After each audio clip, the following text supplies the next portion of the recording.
धीमहि धियो यो नः प्रचोदयात्।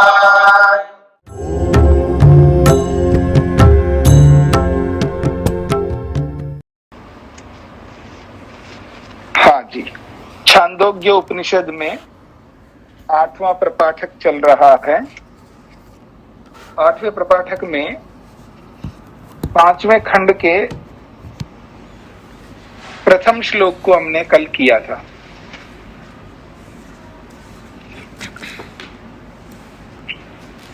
प्रसंग चल रहा है, अथ यद यज्ञ इत्याचक्षते ब्रह्मचर्यम एव तत्, जिसको यज्ञ के नाम से जानते हैं वो वास्तव में एक्चुअल में वो ब्रह्मचर्य ही है। तद ब्रह्मचर्य न ही एवं यह जाता, जो ब्रह्मचर्य के माध्यम से जो व्यक्ति जाता बनता है वो व्यक्ति तम विंदते, उस ब्रह्मलोक को प्राप्त कर लेता है।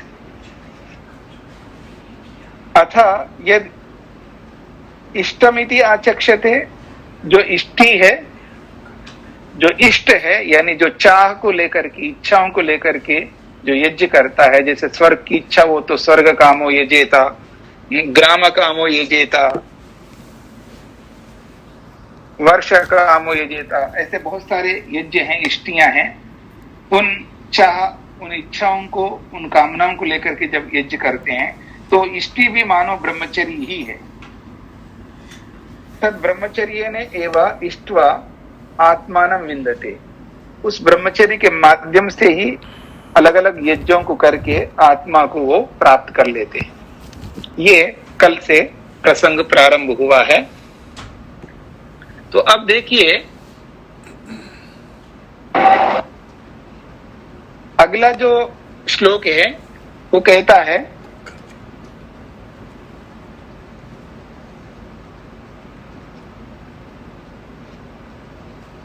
अथ यत् सत्रायणम इति आचक्षते ब्रह्मचर्यम एव तत्, जो सत्रायन है वो भी एक याग विशेष है।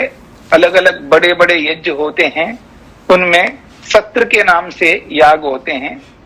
तो सत्र यज्ञ का एक नाम है। जैसे पीछे यज्ञ के प्रसंग में, यज्ञ की व्याख्या में यज्ञ के कितने नाम होते हैं वो बताया था। होम कहते हैं, हवन कहते हैं, यज्ञ कहते हैं, याग कहते हैं, ऐसे बहुत सारे नाम बताए हैं। उनमें से सत्र भी एक यज्ञ का नाम है। तो कह रहे हैं जो सत्र है, सत्र के नाम से जो बोला जाता है वास्तव में वो ब्रह्मचर्य ही है। तद ब्रह्मचर्य नहीं एवं सत आत्मना त्राणम विंदते, उसी ब्रह्मचर्य के माध्यम से ही व्यक्ति सत आत्मना, जो वास्तव में अविनाशी जो आत्मा है, उस अविनाशी आत्मा रूपी परमात्मा से व्यक्ति त्राणम विंदते, अपनी सुरक्षा को प्राप्त कर देता है।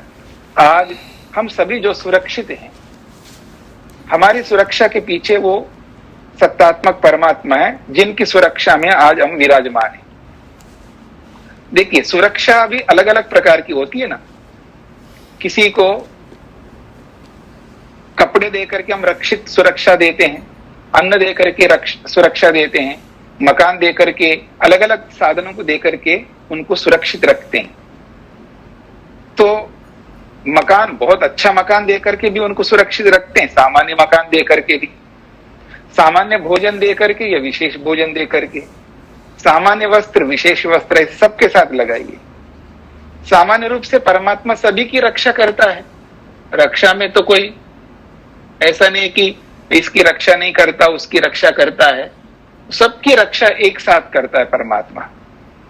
पर एक सामान्य रक्षा, कॉमन रक्षा है, वो जनरल है वो। लेकिन विशेष रक्षा उसकी करता है जो विशेष ईश्वर की आज्ञा का पालन करता है। तो यहां पर यह समझना है कि जब व्यक्ति ईश्वर की आज्ञा का अधिकाधिक पालन करता है, या पूरा जितनी उसकी आज्ञा है परमात्मा की, उस पूरी आज्ञा का पालन करता है, तो उसकी पूरी रक्षा होती है, पूरी सुरक्षा होती है, हर प्रकार से वो सुरक्षित होता है और आसानी से इजीली वो मुक्ति को प्राप्त कर लेता है। इसलिए कहा जा रहा है सता आत्मना त्राणम विंदते, उस सत्तात्मक परम पिता परमात्मा से वो त्राणम यानी सुरक्षा को विंदते प्राप्त कर लेता है। अतः यत मौनम इति आचक्षते, जिसको मौन कहते हम लोग, वास्तव में वो मौन जो है ब्रह्मचर्य ही है। तद ब्रह्मचर्य न ही एवा आत्मानम अनुविद्य मनुते, उसी ब्रह्मचर्य के माध्यम से ही आत्मानम अनुविद्य, आत्मा को अच्छी तरह जानता है, उस मौन के माध्यम से आत्मा को जान करके मनुते, फिर उसका मनन करता है। अब यहां ये समझना है, जो यज्ञ को लेकर के, इष्टि को लेकर के, सत्र को लेकर के, मौन को लेकर के, जो अलग अलग बातों को सबको ये ब्रह्मचर्य बताया जा रहा है। अब ये ब्रह्मचर्य है क्या?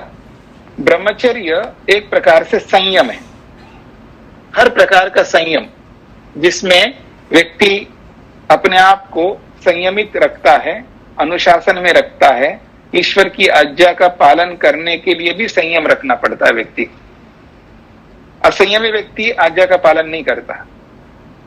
जैसे माता पिता बोलते हैं बेटा जल्दी उठो, उनकी आज्ञा है, और बेटा उठता नहीं है जल्दी। क्यों नहीं उठता? क्योंकि वो संयम में नहीं रखता अपने आप को।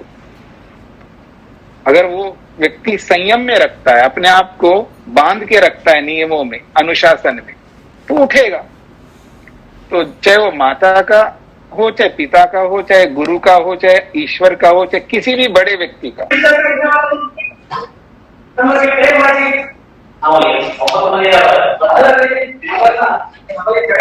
उसको म्यूट कर दीजिए, साइलेंट कर दीजिए, हाफ कर दीजिए। और आप में से जो म्यूट नहीं किए है वो म्यूट करके रखिएगा, ताकि डिस्टर्बेंस आ रहा है वो नहीं आएगा। जिन लोगों का माइक्रोफोन ऑन है उसको म्यूट कर दीजिएगा, यानी बंद कर दीजिएगा। तो ये जो ब्रह्मचर्य है, ये व्यापक शब्द है। ब्रह्मचर्य ईश्वर की आज्ञा का पालन करना ब्रह्मचर्य है। ईश्वर में ही अपने आप को डुबाए रखना, ये भी ब्रह्मचर्य है।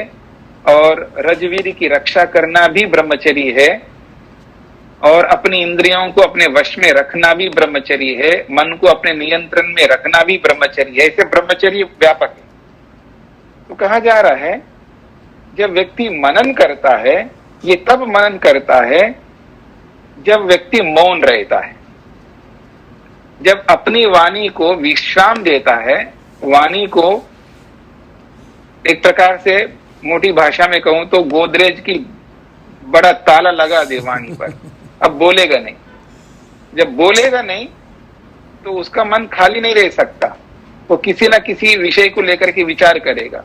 उस स्थिति में जिन विषयों पर हमारा विचार नहीं हुआ, चाहे आत्मा हो, परमात्मा हो, मन हो, बुद्धि हो, अहंकार हो, इंद्रियां हो, शरीर हो, या शरीर के अलग अलग ऑर्गन्स हैं, जैसे हृदय है, किडनी है, लीवर है, अपने हृदय, किडनी, अपना पेनक्रियाज, ये सब जो है, इन सब को लेकर के हम लोग मनन जब करेंगे, विचार करेंगे, तब उनको स्वस्थ रखने का, निरोगी रखने का, उनमें कोई रोग, कोई डिजीज उसमें ना आए, उसके लिए उद्यम, मेहनत, पुरुषार्थ करते रहेंगे, तो शरीर आदि स्वस्थ रहेंगे।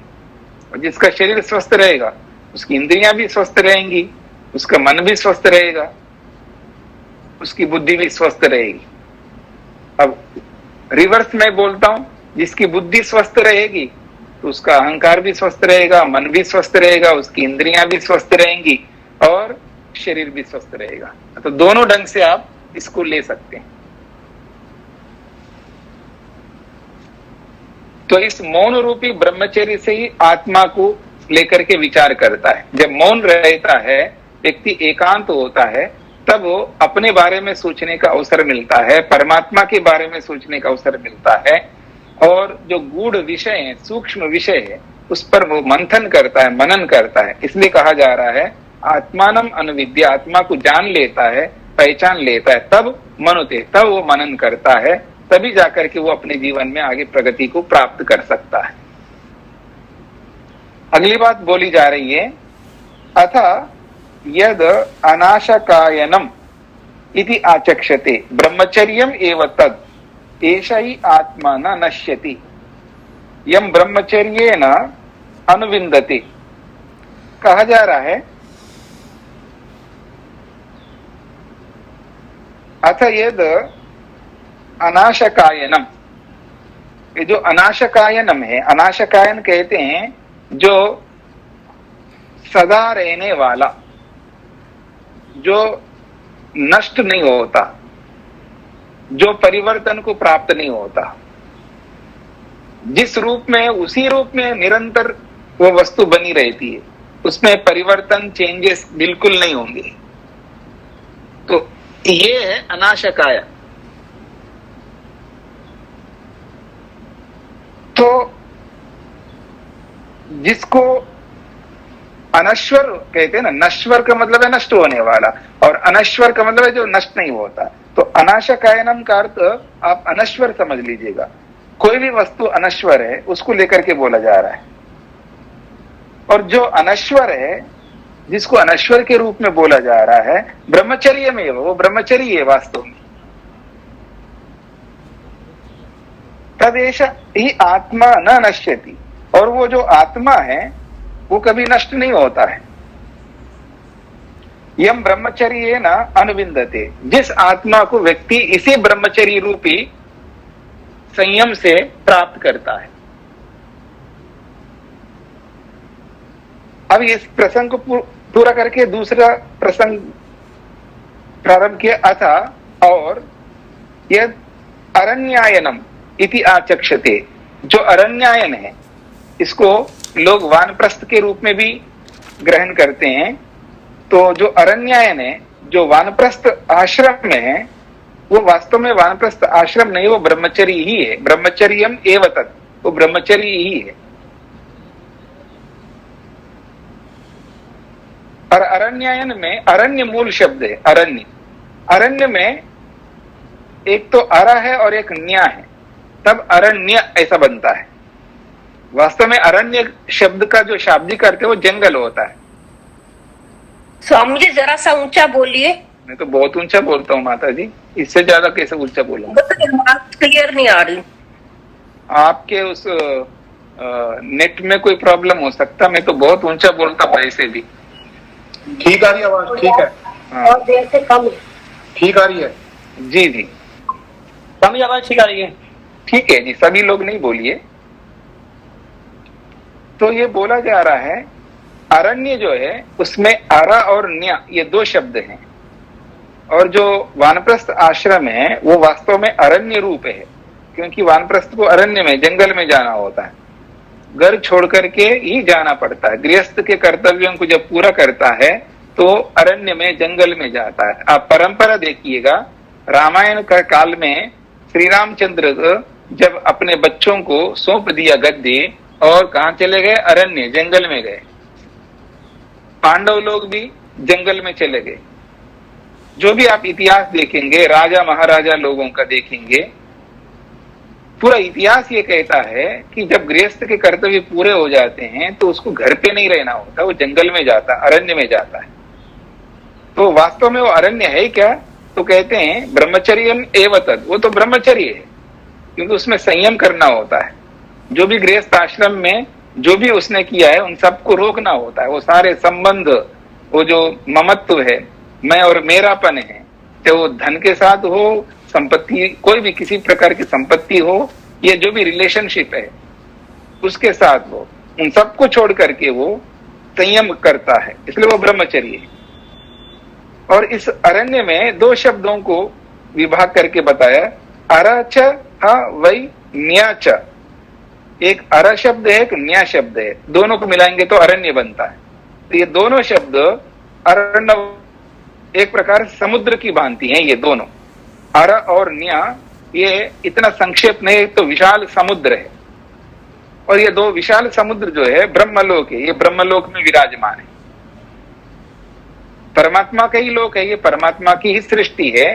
तो इसी परमात्मा की सृष्टि में ये अरण्य विराजमान है दो स्वरूपों में, एक अरा के रूप में, एक न्या के रूप में। और तृतीय श्याम इतः दिवी, तृतीय श्याम ये जो तीसरा जो लोक है वो इतः दिवी, यहां से ऊपर है, अर्थात इस पृथ्वी से अलग है। दिवी वो द्विलोक में है। तीन लोक बोले जाते हैं ना, एक तो पृथ्वी लोक, एक अंतरिक्ष लोक, एक द्युलोक। तो ये जो तृतीय लोक है वो द्युलोक है, जो मुक्ति का द्योतक है। जो प्रकाशमान लोक जो होता है वो वास्तव में मुक्ति का लोक होता है। तो उसी लोक की चर्चा यहाँ पर की जा रही है। तो तृतीय श्याम इतः दिवी, जो तीसरा है वो इतः यहां से अर्थात इस पृथ्वी से हट करके है, ऊपर है, जो दिवी द्युलोक है। उस द्युलोक में दिवी तद ऐरम मदीयम सरह, वहां एक बहुत बड़ा तालाब है जिसका नाम है ऐरम मदीय। वो द्युलोक में, मतलब द्युलोक का मतलब प्रकाशमान है, वो मुक्ति लोक एक प्रकार से। वहां एक ऐरम मदीय नामक सर है, मतलब उसमें रहता क्या है, अमृत ही अमृत रहता है। और ये एरम मदीय सर, ये जो तालाब है, ये जो सरोवर ये है क्या आखिर? ये तो ब्रह्म स्वरूप है, ईश्वर ही एक प्रकार से एरम मदीय सर के नाम से, सर का मतलब है तालाब। और तद अश्वत्थ, और वो कैसा है? वो अश्वत्थ है, मतलब वो ऐसा मिलने वाला नहीं है आपको, जब चाहे तब आप उसको प्राप्त करें।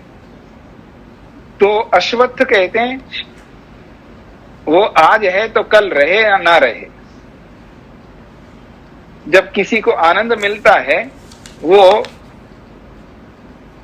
मिल गया एक बार फिर निकल गया, बना नहीं रहता। समाधि तो लगाए नहीं, जब समाधि लगाता है तो लगातार मिलता है। जो समाधि नहीं लगाया, जब कोई व्यक्ति बहुत सात्विक मन से बैठता है ध्यान में, उपासना में एकाग्र होकर के बैठता है, उसको जो उपलब्धि मिलती है उस एकाग्रता में, क्योंकि मन को भी प्रसन्न रखना होता है, संस्कारों को उभारना नहीं होता है, वृत्तियां उठानी नहीं होती है, तो उस स्थिति में कभी कभी व्यक्ति की ऐसी स्थिति बनती है कि बहुत अच्छा लगता है व्यक्ति को, एक प्रकार से आनंद आ रहा है उसको, ऐसा लगता है। पर वो अश्वत्थ है, वो लगातार नहीं रहता, उसका थोड़ी देर के लिए होता है, चला जाता है। तो एक प्रकार से वो अश्वत्थ है, तो जो आज है तो कल रहे ना रहे, इसका कोई भरोसा नहीं, इसलिए वो अश्वत्थ के रूप में है। और सोम सवना, उसमें से सोम झरता है, सोम निकलता है उसमें से। तद अपराजिता, वो अपराजित नाम है, यानी जिसको हरा नहीं सकते हम लोग, ऐसा अपराजित नामक वो सोमरस है। और ब्रह्मनापु, और वो परमात्मा का नगर है, परमात्मा की वो नगरी है। प्रभु विमितम हिरण्यम हिरण्मयम, प्रभु विमितम हिरण्मयम, जहां प्रभु विराजमान रहता है, जहां प्रभु जो है प्रभु का नाम है, यानी प्रभु वहां परिसमाप्ति होती है परमात्मा के। अर्थात जब हम इस पृथ्वीलोक में शरीरधारी बन करके धीरे धीरे उन्नति की ओर, प्रगति की ओर बढ़ते बढ़ते बढ़ते बढ़ते जब मुक्ति तक पहुंच जाते हैं, तो मुक्ति की परिसमाप्ति हो जाती है। तो यहाँ प्रभु विमितम का मतलब है बस वहां परमात्मा ही परमात्मा, उसके आगे और कुछ नहीं, मतलब उसके आगे सृष्टि नहीं है, इसके आगे जो केवल परमात्मा ही परमात्मा है, इसको कहते प्रभु विमितम। प्रभु की वहां पर परिसमाप्ति है। और हिरण्मयम, एक प्रकार से वो सुवर्णमय घर है, सुवर्णमय कोश है वहां पर, यानी सुवर्ण सुवर्ण है, अर्थात प्रकाशी प्रकाशी है, ज्ञानी ज्ञानी है, वहां पर विराजमान है। ये बात कही जा रही है। तो इसमें यह समझना है कि जो वानप्रस्थ आश्रम में जो प्रवेश करता है, जंगल में जाता है, तो वो दो स्थितियों में अपने आप को बनाए रखता है, एक अरह के रूप में, एक न्या के रूप में। और ये दो प्रकार के समुद्र हैं, आत्म तत्व और परमात्मा तत्व। जब आत्म तत्व को समझने के लिए वो प्रवृत्त होता है तो आत्म तत्व समझ में आ जाता है, जब परमात्मा तत्व को समझना चाहता है तो परमात्मा तत्व को समझ लेता है। तो अर और न्याय ये दोनों एक प्रकार से बहुत बड़े समुद्र है। आत्मा को समझना भी इतना सरल नहीं है। आत्मा का स्वरूप जो है बहुत व्यापक है। जितनी भी आत्मा है उन आत्माओं को समझने के लिए पहले स्वयं की आत्मा को अनुभव करना होता है, और जीवात्मा के जितने भी गुण हैं, उसकी क्वालिटीज हैं, उसकी विशेषताएं हैं, उन सब को समझना एक बहुत बड़ा गहराई है। गहराई से समझना पड़ेगा।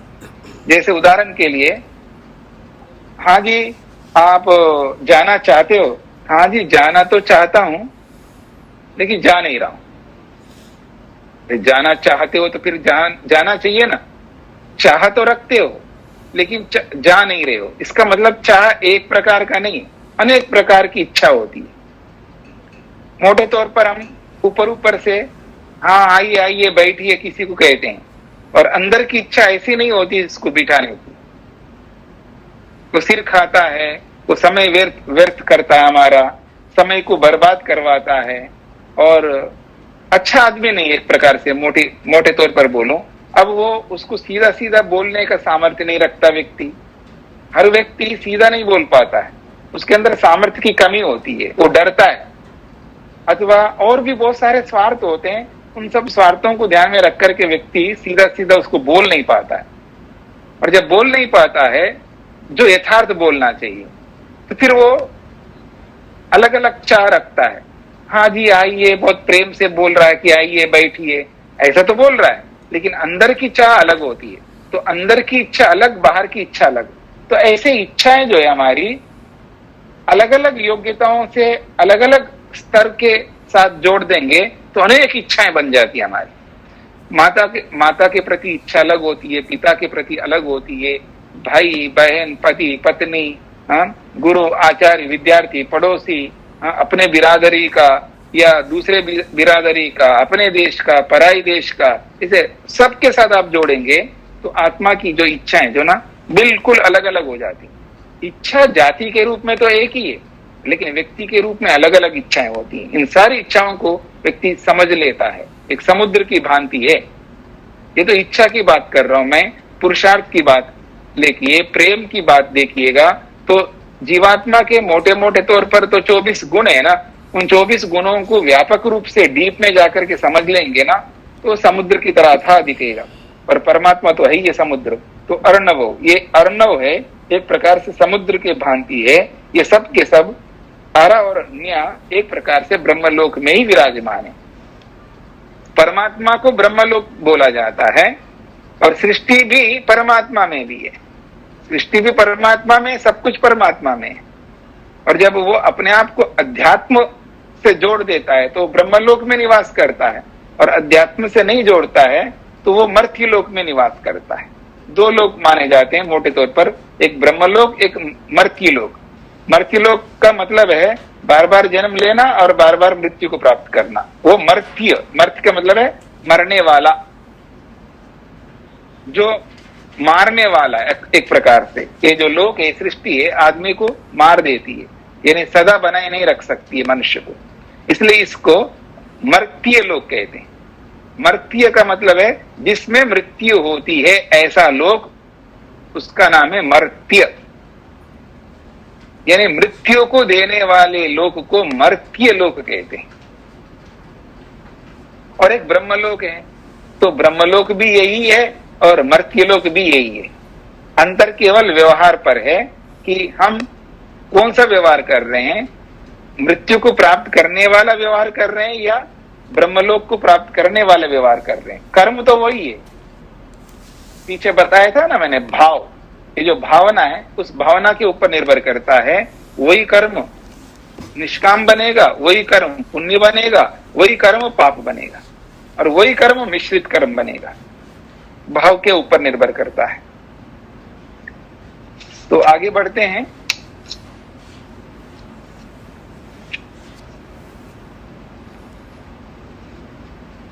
अगला है तद ये एव एतौ अरं च न्यं च अर्णवौ ब्रह्मलोके ब्रह्मचर्येण अनुविन्दन्ति तेषाम् एव एष ब्रह्मलोकः तेषां सर्वेषु लोकेषु कामचारः भवति।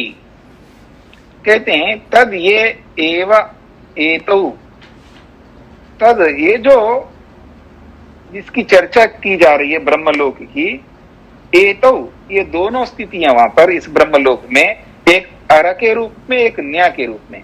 तो उस अर को और न्या को अर्थात अर्णवो, ये बहुत बड़े समुद्र के रूप में ये जो अर और न्या है वानप्रस्थ आश्रम के जो कर्तव्यों के रूप में, वास्तव में ब्रह्मलोके ये सब ब्रह्मलोक में ही है। इसलिए उस ब्रह्मलोक में स्थित इस अर और न्या को यथार्थ रूप में व्यक्ति समझ लेता है। और वो कैसे समझेगा? ब्रह्मचर्य ना, ब्रह्मचर्य से समझ लेता है। और जब ब्रह्मचर्य से समझ लेगा अनुविंदन्ति, उस ब्रह्मलोक को प्राप्त कर लेते हैं, अर्थात मुक्ति को प्राप्त कर लेते हैं। ऐसे ही लोगों के लिए बोला जा रहा है तेषाम एष ब्रह्मलोका, वास्तव में उन्हीं के लिए ब्रह्मलोक है, सबके लिए नहीं। और जब ब्रह्मलोक को प्राप्त कर लेते हैं तो सर्वेषु लोकेषु कामचारः भवति, वो सभी लोकों में यथार्थ यथेष्ट गमन करता रहता है। तो आगे बढ़ते हैं। अथ याः एताः हृदयस्य नाड्यः ता पिङ्गलस्य अणिम्नः तिष्ठन्ति, शुक्लस्य नीलस्य पीतस्य लोहितस्य इति असौ वा आदित्यः पिंगला एषा शुक्ल एषा नीला एषा पीला एषा लोहिता एषा, ऐसा कह सकते हैं। तो कहते हैं अथ याः एता हृदयस्य नाड्यः, ये जो हृदय की नाड़ियां हैं, जो हमारे शरीर के अंदर जो भी हृदय है, इस हृदय की जो नाड़ियां हैं वो नाड़ियां कैसी हैं उसके वर्ण बताया जा रहा है। पिंगलस्य अणिम्नः, पिंगल कहते हैं पीले, और अणिम्ना कहते हैं, अणु कहते हैं बहुत सूक्ष्म, अणिम्ना, पिंगलस्य अणिम्ना, बहुत सूक्ष्म नाड़ियां हैं। इन सूक्ष्म नाड़ियों को समझना है। और एक ही प्रकार की नाड़ी तो है ही नहीं है, बहुत सारी नाड़ियां हैं अपने शरीर के अंदर। तो शुक्लस्य कुछ शुक्ल नाड़ियां हैं, यानी सफेद नाड़ियां हैं, नीलस्य कुछ नीले हैं, पीतस्य कुछ पीले हैं, लोहितस्य कुछ जो है लाल हैं। इन सब नाड़ियों के माध्यम से व्यक्ति परमात्मा को समझने के लिए अलग अलग नाड़ियों में ध्यान भी करता है। व्यक्ति अलग अलग नाड़ियों के माध्यम से अपने आप को पहचानता भी है। ईश्वर को तो जहां पहचानता है वहां स्वयं को भी पहचानता है, अपनी सारी इंद्रियों को पहचानता है, अपने सूक्ष्म शरीर को अनुभव करता है। फिर कहा अथ असौ व आदित्य, और जो बाहर की सृष्टि में जो आदित्य है, सूर्य है, उस सूर्य में भी जो नाड़ियां हैं अर्थात किरणें, सूर्य में स्थित किरणों को भी नाड़ियां कह सकते हैं। तो सूर्य में स्थित जो नाड़ियां हैं अर्थात किरणें हैं, वो भी अलग अलग रंगों में हैं। मतलब पिंगल पीले हैं, पिंगला एवा पीले के रूप में, शुक्ला एवा सफेद के रूप में, नीला एवा नीले के रूप में, पीता एवा पीता पीले के रूप में, और लोहिता लोहित के रूप में, लाल के रूप में। और पीता और पिंगला में थोड़ा सा अंतर है, इसलिए पिंगल का अर्थ होता है हल्का पीला, और सीधा सीधा पीता कहेंगे तो पीला ही होगा, यानी एक तो डार्क पीला है और एक लाइट पीला है, ऐसा कह सकते हैं। तो इन सब रंगों से वर्णों से जो आदित्य की किरणें हैं, ये सब किरणें एक प्रकार से द्योतक है, प्रकाशक है, और आत्मा को प्रेरित करने वाली रश्मियां हैं। तो ज्ञान के प्रतीक है ये सब। ऐसे हृदय की जो नाड़ियां हैं, ये भी नाड़ियां जो है एक प्रकार से मनुष्य को अपने प्रयोजन तक ले जाने वाली नाड़ियां हैं। उन नाड़ियों में बहुत कुछ बह रहा होता है, खून बह रहा होता है, रस बह रहे होते हैं, और क्या कहते हैं आप, ज्ञान वाहक नाड़ियां भी है जो ज्ञान का वाहक ज्ञान को ले जाने वाली नाड़ियां हैं। तो ये सब आत्मा को प्रकाशित करने वाली नाड़ियां हैं, आत्मा को अंधकार से प्रकाश की ओर ले जाने वाली नाड़ियां। इसलिए इनका और आदित्य सूर्य का यहाँ पर एक दूसरे के साथ जोड़ करके बात कही गई है। जैसे शरीर में हृदय की नाड़ियां हैं, ऐसे ही बाहर की सृष्टि में आदित्य की रश्मियां हैं, और वो रश्मियां भी, सूर्य की रश्मियां भी प्रकाश देकर के अंधकार को दूर करती हैं। और शरीर के अंदर जो नाड़ियां हैं, ये भी अंधकार, अविद्या रूपी अंधकार को हटा करके विद्या रूपी प्रकाश को सामने लाती है। ये नाड़ियां ये ऐसे नहीं लाएंगी, लेकिन नाड़ियों में जब हमारा स्तर ऐसा बन जाए कि हम कहीं पर भी अपने मन को एकाग्र कर सकते हैं शरीर के अंदर। एक तो मोटे मोटे जो स्थान है जो योग दर्शन में बताया गया है, महर्षि वेदव्यास ने गिनाया है, जैसे मस्तक में, आंख में, कंठ में, नासिका के अग्रभाग में, हृदय में, नाभि में, ऐसे कुछ स्थान बताए। इसके अतिरिक्त जब आप वेद भाष्य पढ़ेंगे, महर्षि स्वामी दयानंद सरस्वती का भी जो वेद भाष्य पढ़ेंगे, उसमें भी अलग अलग नाड़ियों में ध्यान करने की बात आई है। यानी अपने मन को शरीर के अंदर कहीं भी एकाग्र कर सकते, चाहे वो नाड़ियों में करो या नाड़ियों के अतिरिक्त अलग अलग पार्ट जो भी शरीर के भाग हैं उसमें भी आप ध्यान कर सकते हैं। पहले एकाग्रता आ जाए व्यक्ति, फिर तो कहीं भी मन को टिका सकता है।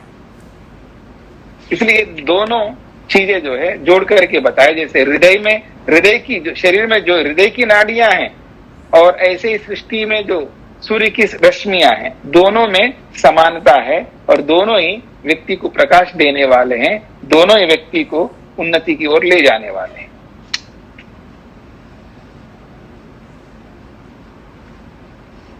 अब अगले श्लोक में बोला जा रहा है, तद यथा महापथः आतता उभौ ग्रामौ गच्छति इमं च अमुं च एवं एव एता आदित्यस्य रश्मयः। कहते हैं तद यथा, जैसे कि उदाहरण से समझाने का प्रयत्न कर रहे हैं। महापथ एक बहुत बड़ा मार्ग है, जैसे आजकल के राजमार्ग है ना बड़े बड़े, तो ऐसे ही एक महापथ एक बहुत बड़ा मार्ग है। और आतता वो मार्ग कैसा है, बहुत फैला हुआ है मार्ग, संक्षेप नहीं है, तो थोड़ी दूर तक मार्ग है, उसके बाद मार्ग नहीं, ऐसा नहीं है। आतता बहुत लंबा फैल गया है। जैसे आजकल के राजमार्ग जो है, सरकार ने जो है दूर दूर तक, इस कोने से देश के उस कोनों तक, उस कोने से इस कोने तक, पूर्व से लेके पश्चिम की ओर, पश्चिम से लेके पूर्व की ओर, उत्तर से लेके दक्षिण की ओर, दक्षिण से लेकर के उत्तर की ओर, मतलब एक प्रकार से जाल सा बिछा दिया है रोडों की। तो जो बड़े बड़े रोड है वो महापथ कहलाते हैं, और आतता वो फैले हुए होते हैं, बहुत दूर दूर तक है। उभौ ग्रामो गच्छति, अब वो जो रोड है या वो मार्ग है, उभौ ग्रामो गच्छतः नहीं, गच्छति है, उभौ ग्रामो गच्छति, दोनों गांवों की ओर वो मार्ग जाता है। दोनों गांवों के मतलब है, जैसे इस कोने में एक गांव है तो उस कोने में एक गांव है, तो इस गांव को प्राप्त होकर के उस गांव को प्राप्त होगा। उधर से आ जाओ तो एक गांव से एक गांव में आ जाएगा व्यक्ति। अथवा मार्ग के दोनों साइड में भी गांव होते हैं, कभी मार्ग के दक्षिण की ओर भी गांव होता है और मार्ग के उत्तर की ओर भी गांव होता है, उत्तर दक्षिण में भी गांव होते हैं। तो ये जो दोनों कहा जा रहा है उभौ ग्रामो, ये दोनों ओर यानी सड़क के इस किनारे उस किनारे स्थित में जो गांव है, वो दोनों ही मार्ग व्यक्ति के गंतव्य स्थान तक पहुंचाने वाले होते हैं, उसके लक्ष्य की ओर ले जाने वाले होते हैं। जहां भी वो जाना चाहता है वहां तक ये दोनों मार्ग पहुंचा देते हैं।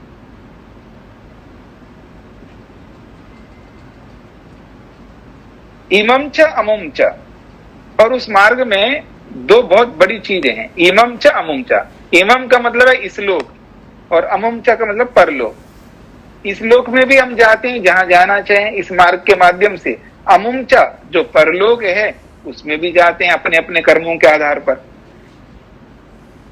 तो कह रहे हैं च एवं एव एताः आदित्य रश्मया, जैसे रोड के दोनों ओर जो गांव होते हैं, उन दोनों ओर वाले जो गांव हैं उनमें कोई भी व्यक्ति जा सकता है। वो चाहे इधर वाले गांव में जा सकता है, चाहे उधर वाले गांव में जा सकता है, उसके अपने चॉइस है, उसकी अपनी क्या कहते हैं, चुनना है। तो इस गांव में रहे या उस गांव में, इस उरली तरफ के गांव में जाए या परली तरफ के गांव में जाए। अब ये जो गांव है, जैसे लोक में मार्गों के दोनों ओर होते हैं, ठीक इसी प्रकार के इस अध्यात्म के मार्ग में जो व्यक्ति अपने लक्ष्य को आगे बढ़ाना चाहता है, तो वो कहा जा रहा है इमं च अमुम च। इमम का मतलब है इस प्रत्यक्ष लोक, जो अभी वर्तमान में हम लोग हैं, इस लोक में बार बार आना चाहता है व्यक्ति, बार बार मृत्यु को प्राप्त होना चाहता है, बार बार अपने जीवन को घटिया बना के रखना चाहता है। अथवा अमुम च,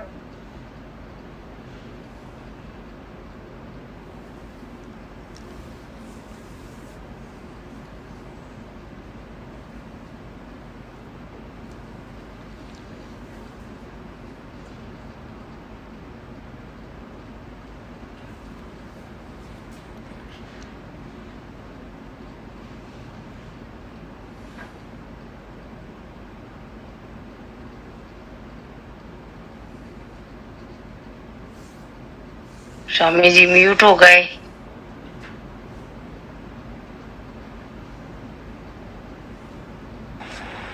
आवाज नहीं आ रही। आ गई अब आ गई। ठीक इसी प्रकार से एवं एता आदित्यस्य रश्मया, ठीक इसी प्रकार से सूर्य की जो किरणें हैं, रश्मियां हैं, उभौ लोको गच्छन्ति, उभौ लोको गच्छन्ति, दोनों लोगों की ओर ले जाते हैं व्यक्ति को। इमं च अमुम च, इस लोक को भी ले जाती है रश्मियां और परलोक को भी ले जाती है रश्मियां। तो इस लोक की ओर ले जाती का मतलब है इसी लोक में, संसार में ही हम लोग इधर उधर डोलते रहते हैं ना, अपने आप इधर उधर ले जाते रहते हैं इस संसार में रहते हुए, कभी इस देश में, कभी उस देश में, कभी इस प्रांत में, कभी उस प्रांत में, कभी इस घर में, कभी उस घर में, कभी इस जिले में, कभी उस जिले में, ऐसे घूमते रहते हैं व्यक्ति। तो इस रूप में भी आप ले सकते हैं। अथवा इस लोक में ले जाने का मतलब होगा ये रश्मियां जो है इस लोक में ले जा रही है, यानी बार बार मृत्यु को प्राप्त करवा रही है। और इस लोक में व्यक्ति जब आता है तो बार बार आ रहा है, इसका मतलब है जल्दी जल्दी उसकी मृत्यु हो रही है, इसलिए बार बार आ रहा है। तो उसकी जो अवधि है वो बहुत संक्षिप्त होती है, क्योंकि ज्यादा मरने की स्थिति हो रही है, इसलिए वो इमम इस लोक को प्राप्त होता है। और अमम का मतलब है वो स्वर्ग लोक है, उसमें जल्दी जल्दी नहीं होता, वो लंबे काल के लिए स्वर्ग में जाता है। मुक्ति की बात नहीं है पर। स्वर्ग का मतलब है पुनर्जन्म, पुनर्जन्म में भी जो विशिष्ट जन्म, विशिष्ट माता पिता, विशिष्ट परिवेश, सब कुछ लक्ष्य के अनुरूप परिवेश उसको मिलता है, ऐसे स्वर्ग को भी वो प्राप्त होता है।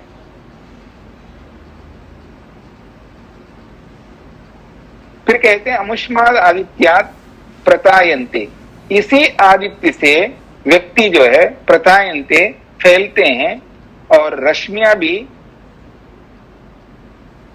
इसी आदित्य से फैलती हैं। जैसे सूर्य से रश्मियां फैलती हैं, वैसे ही यहाँ पर जो है आत्मा से जो है ज्ञान रूपी रश्मियां फैलती है, और स्वयं अपने अंदर से भी ज्ञान रूपी रश्मियों को भी बाहर निकाल सकता है, ताकि दूसरों के कल्याण के लिए वो उपदेश के रूप में हो या किसी भी रूप में वो दूसरों को अपना ज्ञान जो है, अपनी रश्मि जो है, विद्या रूपी जो रश्मि है, विवेक रूपी जो रश्मि है, उसको प्रदान कर सकता है।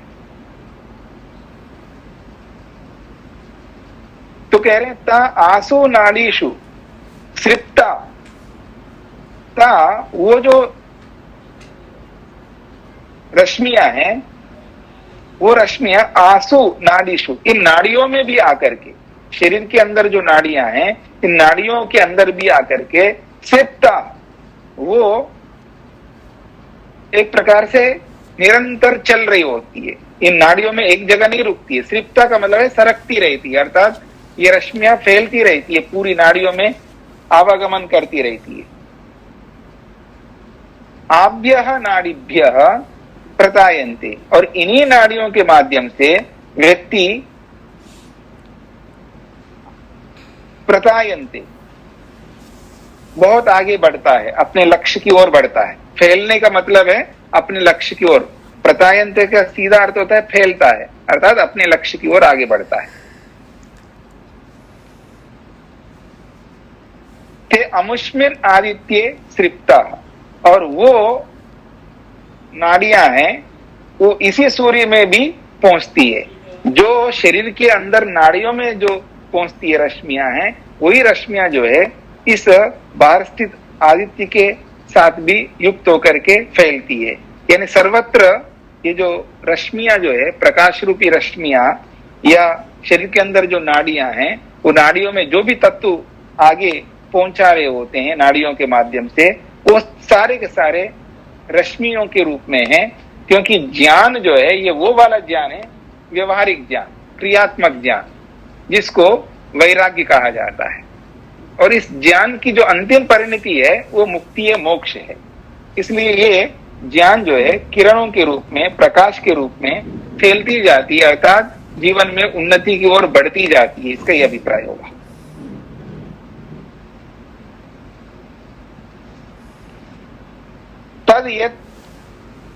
तद यत्र एतत् सुप्तः समस्तः संप्रसन्नः स्वप्नं न विजानाति आसु तदा नाडीषु सृप्तः भवति तम न कंचन पाप्मा स्पृशति तेजसा ही तदा संपन्ना भवति। बहुत अच्छी बात कही जा रही है।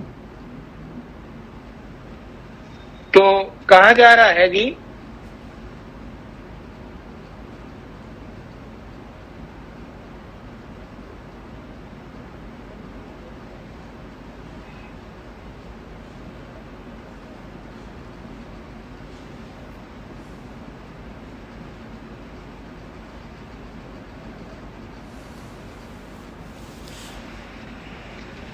थोड़ा रुकिए।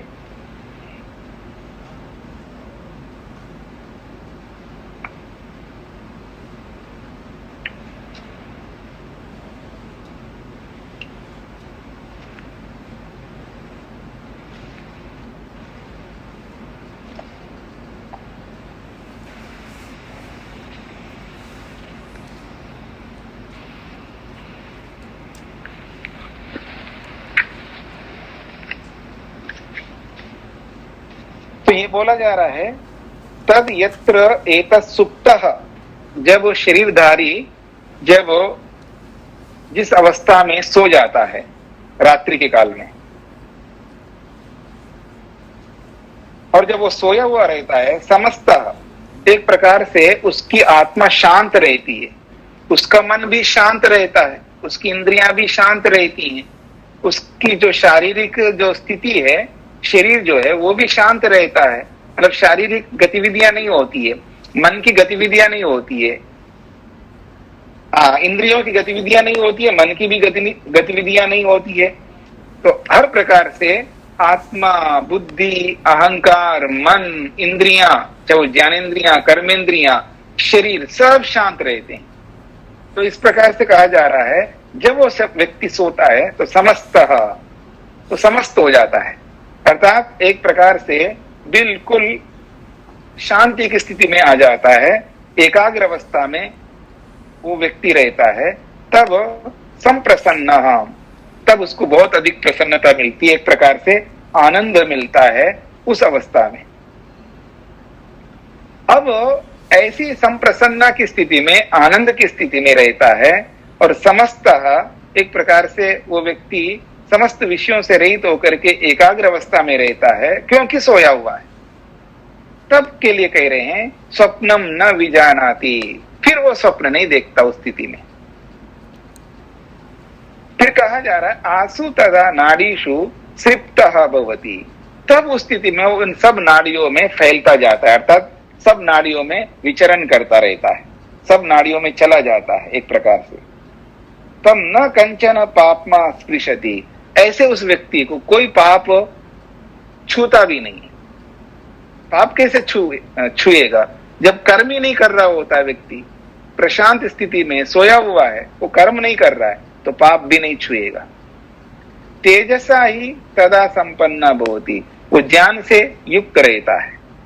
तेज का मतलब है ज्ञान है, यानी तेज यानी अग्नि से यानी प्रकाश से युक्त उस तदा का मतलब उस स्थिति में वो तेजसा संपन्न भवति, वो तेज से ज्ञान से युक्त रहता है। संपन्न का अर्थ है युक्त, तो वो ज्ञान रूपी तेज से संपन्न युक्त भवति होता है, ये इसका अभिप्राय है।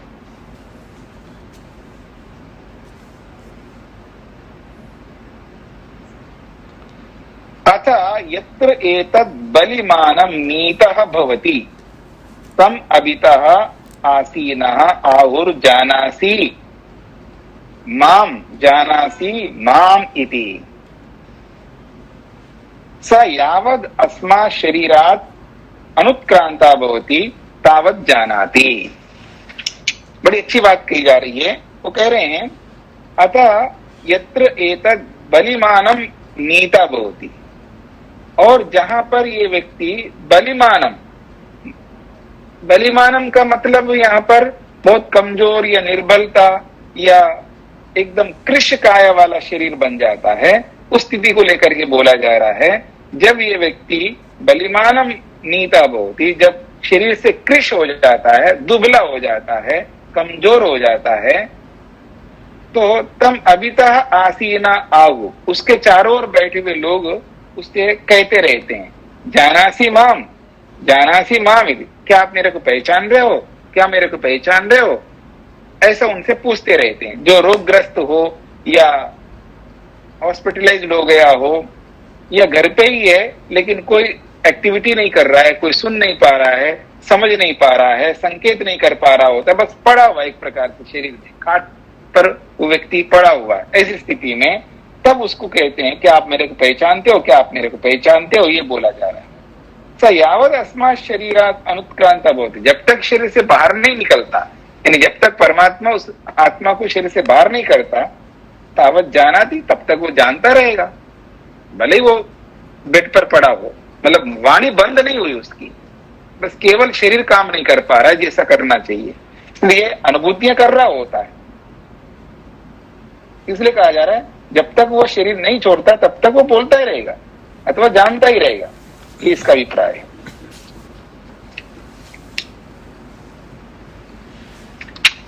तो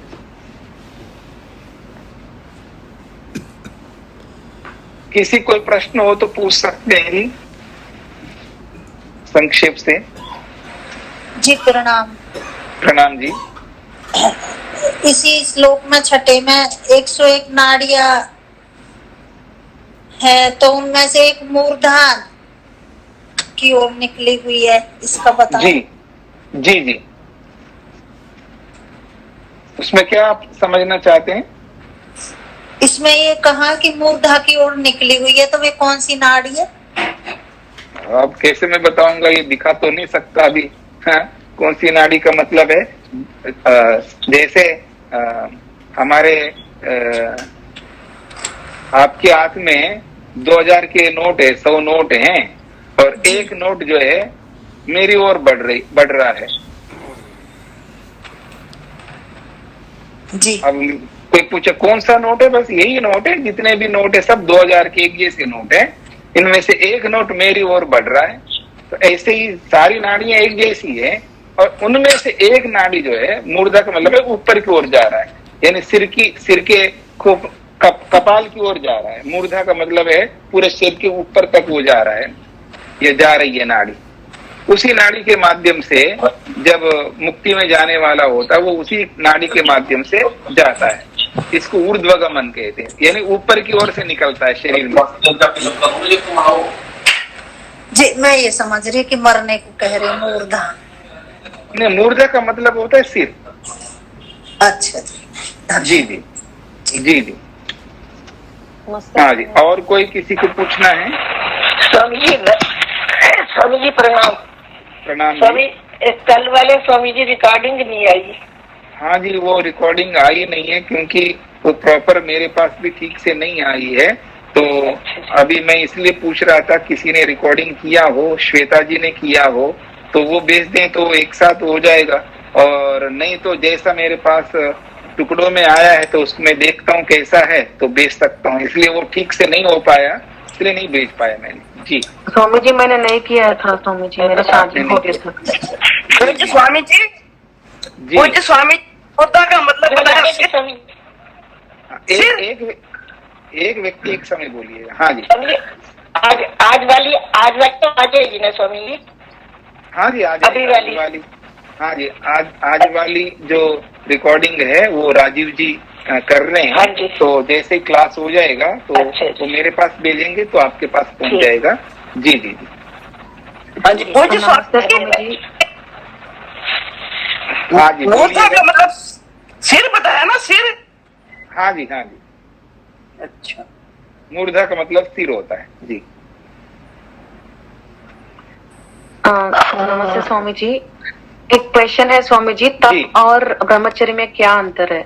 मतलब एक तरह से हम देखेंगे कि तप कर रहे हैं, लाइक सुबह 4 बजे उठना है तो वो तप होगा, और फिर संयम में रहना है वो जी। ब्रह्मचर्य भी होगा, तो उसमें अंतर कैसे समझे?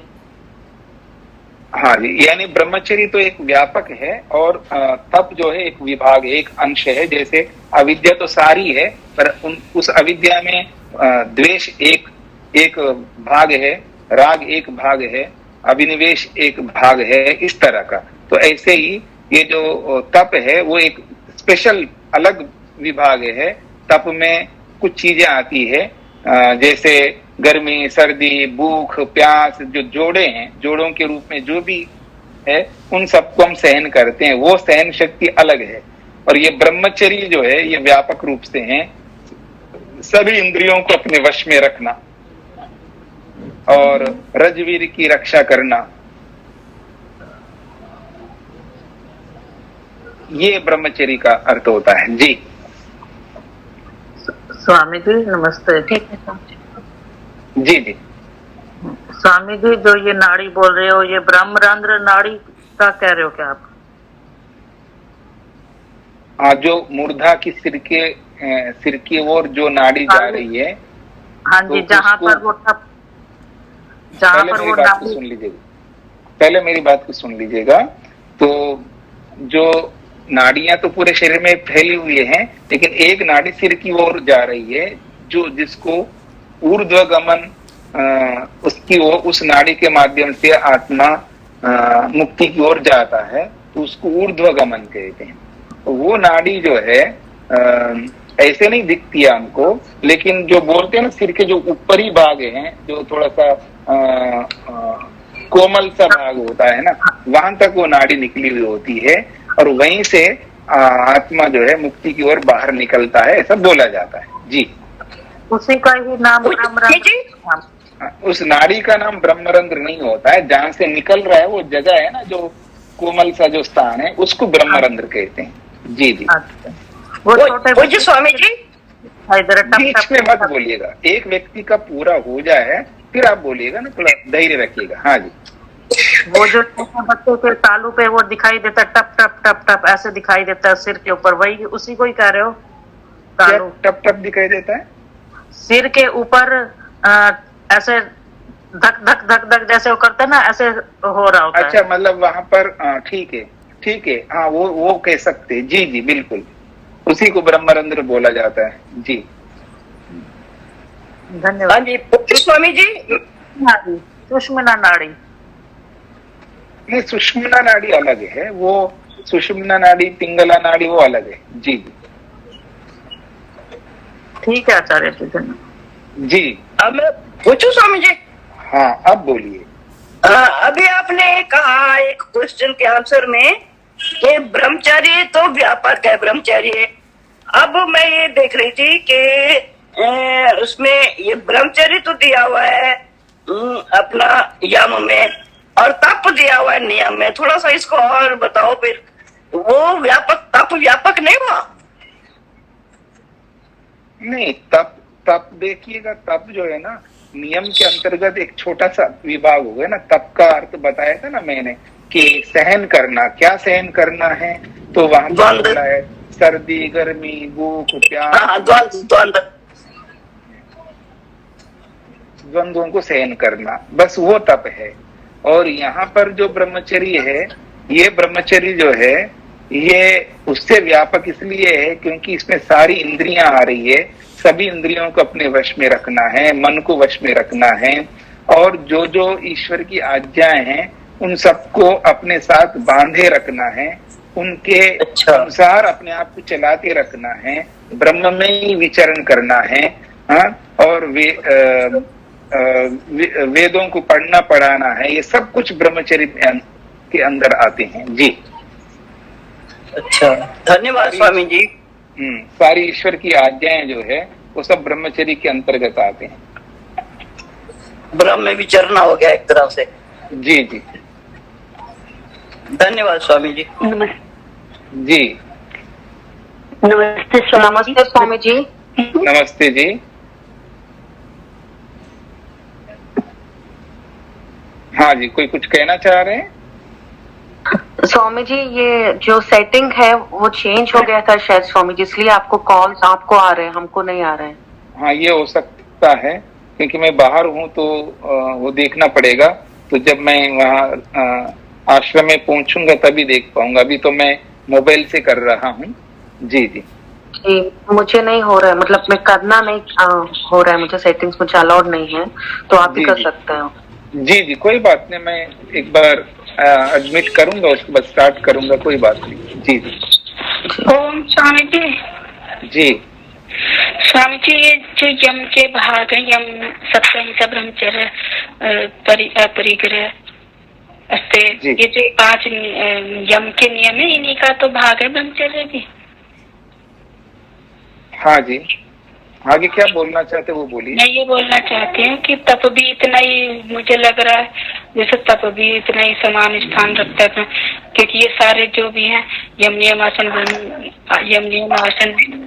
पर ये जो है इनमें सब में तप, इनमें तप आता है, और यम का एक भाग है, जो 5 भाग है उनमें ब्रह्मचर्य आता है। तो स्वामी जी, तप मुझे तो तप ही ज्यादा बड़ा लग रहा। ब्रह्मचर्य तो जीवन का एक भाग है, केवल 4 आश्रमों में से एक आश्रम है, लेकिन तप ज्यादा बड़ा लग रहा।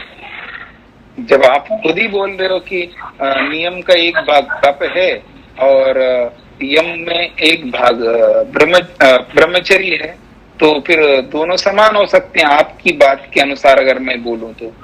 स्वामी जी, यम नियम ये तो अष्टांग योग है ना स्वामी जी, यम नियम आसन प्राणायाम प्रत्याहार धारणा ध्यान समाधि इनमें तप आता है ना अष्टांग योग में। तब भी उसी में आता है, ब्रह्मचर्य भी उसी में आता है। केवल एक जो यम है उनके नियमों में ब्रह्मचर्य आता है। यम ये सत्य ब्रह्मचर्य अस्ते परिग्रह। देखो, जब अब ढंग से बात करो, यम नियम आसन आदि जो 8 योग के अंग है, उनमें से जो पहला अंग है यम, उस पहले अंग के 5 विभाग है, उन 5 विभागों में एक विभाग ब्रह्मचर्य है। उसके बाद नियम आता है, नियम में भी 5 विभाग है, उन नियमों में 5 विभागों में तब एक भाग है। हाँ जी, शो संतोष तब स्वाता है जी।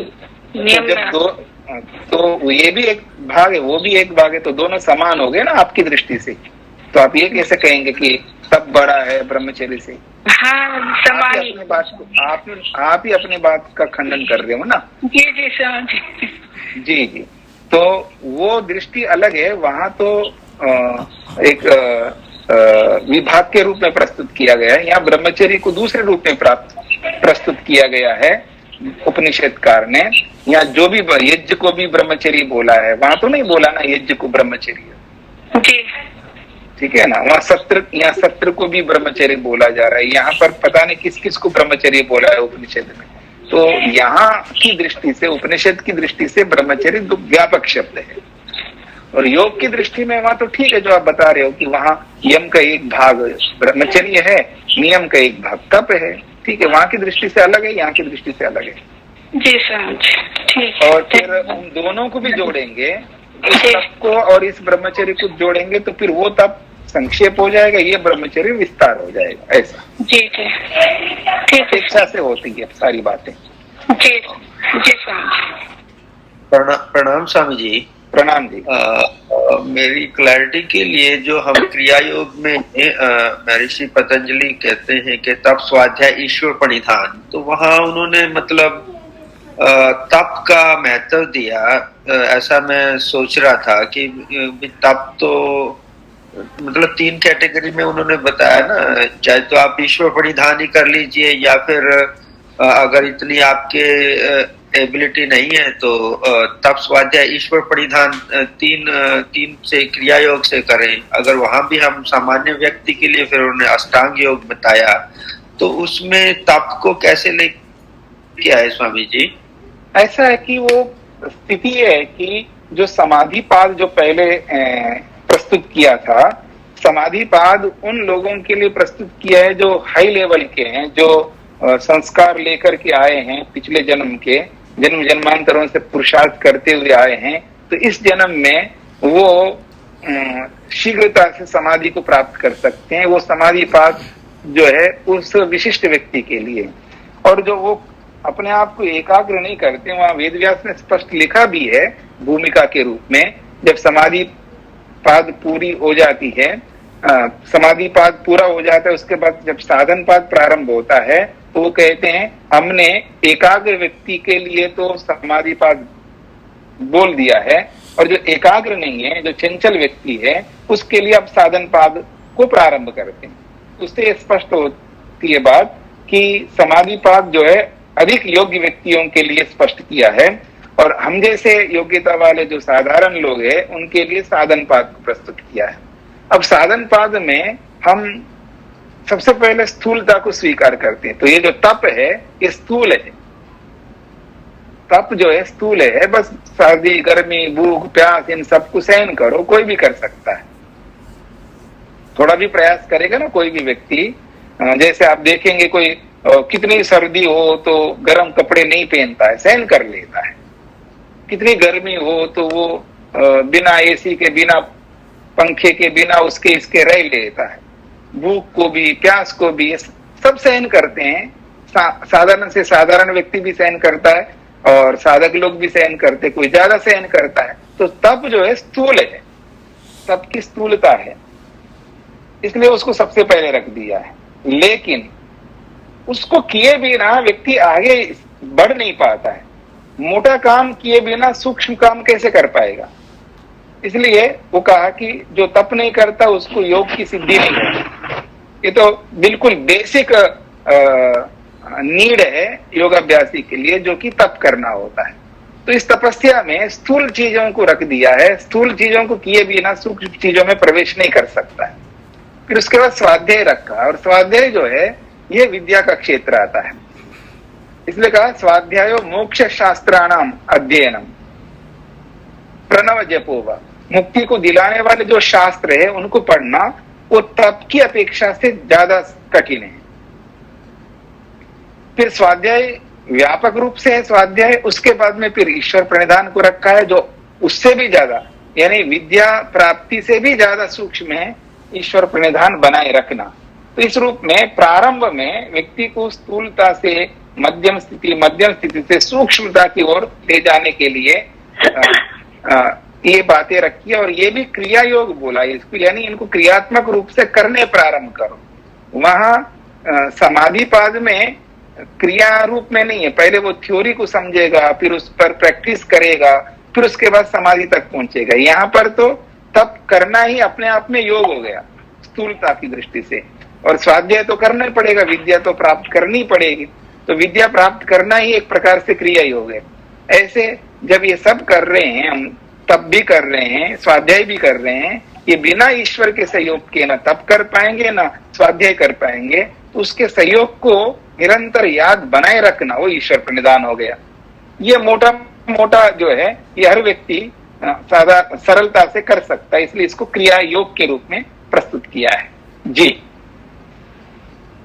जी स्वामी जी, तो इसमें ऋषि ऐसे भी कह सकता था ब्रह्मचर्य स्वाध्याय ईश्वर प्रणिधान क्रिया योग?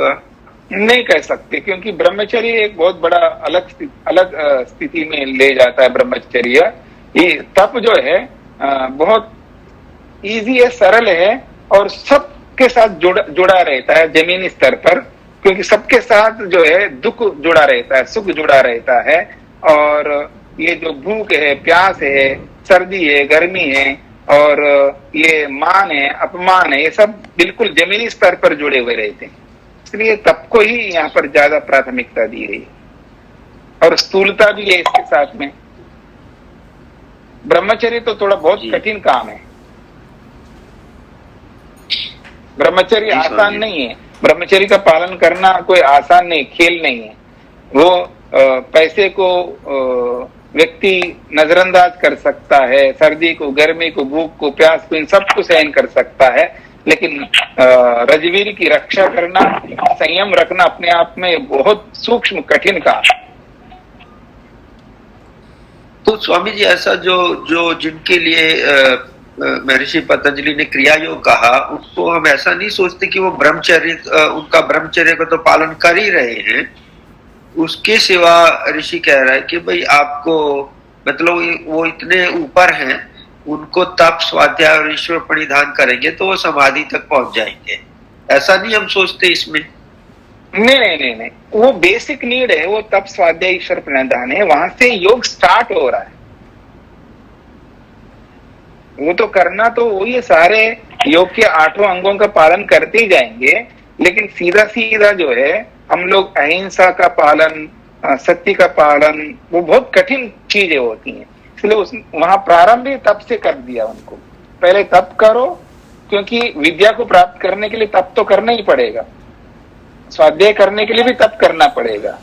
तो इस दृष्टिकोण से बेसिक जो एकदम स्थूल चीजें है ना, उसलिए सामने पहले रख दिया तप को। तो तप में ये सारी चीजें जो रोजमर्रे के काम में जो निरंतर आने वाली चीजें हैं, उसको तपस्या में रख दिया है। और वो जब उसमें हम पारंगत होते जाएंगे तो स्वाध्याय भी बहुत अच्छे ढंग से आगे जाके करते रहेंगे, और स्वाध्याय भी करते जाएंगे तो जो नॉलेज मिलता रहेगा, तो वहां ईश्वर के कारण से ये सब मिल रहा है, ये भी एहसास होने लगता है व्यक्ति को।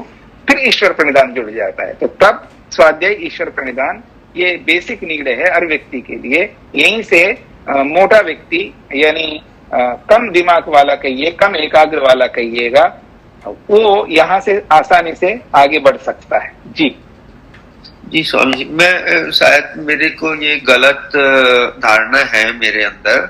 मैं सोच रहा था कि पतंजलि ऋषि 3 लेवल, जो सबसे उत्तम कोटि के पिछले संस्कारों के कारण है, वो कहते हैं कि भाई सीधे आप समाधि में, योगस्थ चित्त समाधि, कि आप समाधि में वो तो सीधा ही पहुंच सकते हैं। चित्त की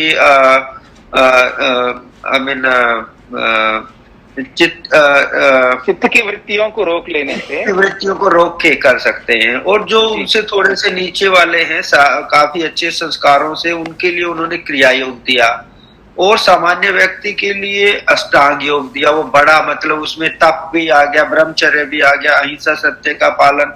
मैं सोच रहा था कि जो क्रिया योग वाले हैं, उन्होंने तो पहले ही असत्य यमों का पालन कर ही रखा है उनके जीवन में। ऐसा शायद नहीं, ऐसा नहीं। इस साधन पाद में सारे साधन ही बताए गए ना, पूरा अष्टांग योग ही उसके लिए साधन है यहाँ पर। अब वो अष्टांग योग में एकदम अहिंसा को सबसे पहले आप रखोगे तो समझ नहीं पाएगा व्यक्ति, इसलिए तप को रख दिया है। तप आसान है, हर कोई व्यक्ति तप को स्वीकार कर सकता है। अहिंसा को हर व्यक्ति नहीं स्वीकार सकता, सत्य को नहीं कर सकता, लेकिन तप जो है हर जगह आपके साथ, जीवन के साथ जुड़ा हुआ है। भूख तो, प्यास तो हमेशा आपको लगेंगे, उसमें आपको सहन करना ही पड़ता है। और भोजन नहीं बन पाया, अभी बनने में देरी है, तो भी वो सहन कर रहा है, और कम मिल गए तो भी सहन कर पाता है। लाचार है व्यक्ति, जैसे भी मिला तो सहन कर रहा है। ऐसे तो भूख है, प्यास है, सर्दी है, गर्मी है, हानि है, लाभ है, सुख है, दुख है, ये सब जीवन के साथ हर पग पग पर, हर पहलू पर ये सब साथ में जुड़ते रहते हैं। तो वहां जाने अनजाने में उसके साथ जुड़े हुए रहते हैं, इसलिए उसको समझ करके उसको करने के लिए कहा जा रहा है कि इसको आप तप मान करके चलो, तो आप धीरे धीरे आगे बढ़ सकते हैं। जी स्वामी जी, खैर आज तो लेट हो गए। मैं चाहूंगा, क्योंकि फिर शेष पतंजलि ने क्रिया योग को बीच में क्यों लाए? अष्टांग योगी कर देते, मतलब इसका आने का मायना क्यों रखा? जब हम सबको साधन अष्टांग योग के साधन दिए हैं, उसमें तो तप, स्वाध्याय, ईश्वर प्रणिधान आ ही गए हैं। नहीं, आ ही जाते हैं, लेकिन प्रारंभ देखिएगा, अब प्रारंभ में यम को रखा है, तो यम करो, फिर उसके बाद नियम करो, फिर उसके बाद आसन करो, ऐसा नहीं है ना। लेने को तो साथ में सारे को ले लेंगे, लेकिन शुरुआत तो कहीं से तो करेगा ना व्यक्ति। तो जो शुरुआत करेगा तो वो अहिंसा से नहीं कर पाता है, शुरुआत सत्य से नहीं कर पाता है, शुरुआत जो है तप से आसानी से कर सकता है व्यक्ति, इसलिए वो क्रिया योग को सामने रखा है। और फिर वो क्रिया तप को लेगा तो उसको कुछ तो जानकारी प्राप्त करनी ही पड़ेगी, इसलिए स्वाध्याय रखा है। अब ये तप और स्वाध्याय उस बेस पर कर रहा है जब ईश्वर का सहारा मिल रहा है, व्यक्ति कोई सहारा देने वाला है, इसलिए ईश्वर प्रणिधान को रखा है। फिर साथ में बाकी धीरे धीरे आप सबको आप क्रम से ले लो या जैसे भी ले लो, सबको धीरे धीरे जोड़ करके चल सकते हैं आप, जब इसमें थोड़ा सा आपका बेस बनने लग जाए तो। जी स्वामी जी, बहुत बहुत धन्यवाद जी। जी जी जी जी।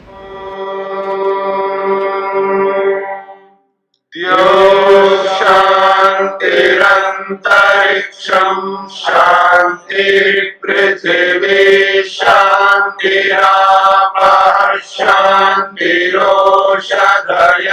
शांतिः वनस्पतयः शांतिर्विश्वे देवाः शांतिर्ब्रह्म शांति सर्वं शांति शांतिरेव शांति क्षमा शांतिरेधि।